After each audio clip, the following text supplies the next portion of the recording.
Nobody likes the stock market to fall.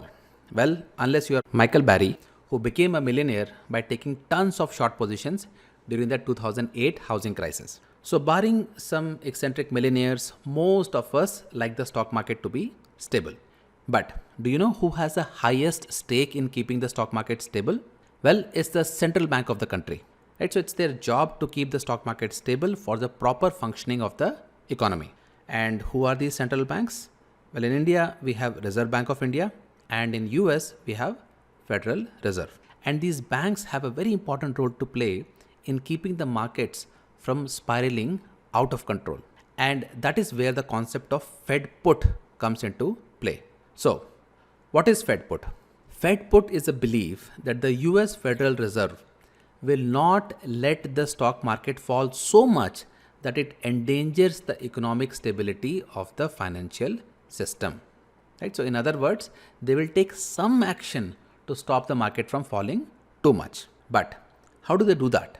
Well, the first thing to know is that it's not their officially stated policy to keep the stock market from falling too much, right? So they will not come out and say that, okay, we will not let the stock market fall too much. So when the markets panic, either because of some financial crisis or housing crisis or some kind of a pandemic, the first thing that the Fed does is to use their schedule appearances to calm the markets down. So usually they will have some kind of assurance that everything is fine, we have things under control, so there is nothing to worry about, right? But if that doesn't work, they may take a little bit stronger measures like quantitative easing or asset purchases to stabilize the market. And even if that doesn't work, they bring out the big guns, that is the interest rate cut, which of course the market participants love to hear. So basically the Fed has all these tools under their disposal to keep the markets from falling too much. But does it really work? Well, most of the time. Right? So take for example the Black Monday crash of 1987, when the Dow Jones fell by 500 points due to the fighting in the Persian Gulf. The next day, the Federal Reserve intervened by announcing its readiness to serve as a source of liquidity to support the economic and financial system, and that calmed the market down. Similarly, during the 2008 financial crisis, the Federal Reserve reduced the interest rates and conducted quantitative easing. And the exact same thing happened in 2019 when the stock markets were falling.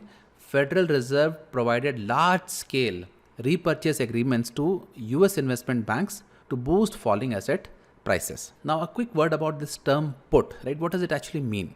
Now, put refers to put options that is usually used by investors to hedge themselves from a falling market, right? So Fed put refers to some kind of a hedge that prevents the investor's profit or investments from falling too much. But technically speaking, this is actually incorrect because Fed is not really taking any action through put options, right? They are not actually buying any put options.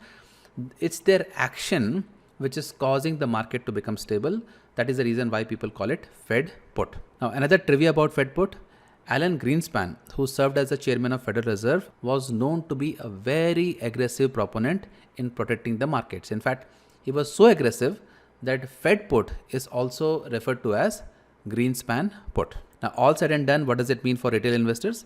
Well, it means that there is a force out there that will not let the markets from collapsing, and it is applicable in every country, including India, right? So think of it like this, right? When the baby cries, the parent has to do something, right? So the stock market sometimes become panicky, they go out of control. So the parent has to take some action to bring situation under control.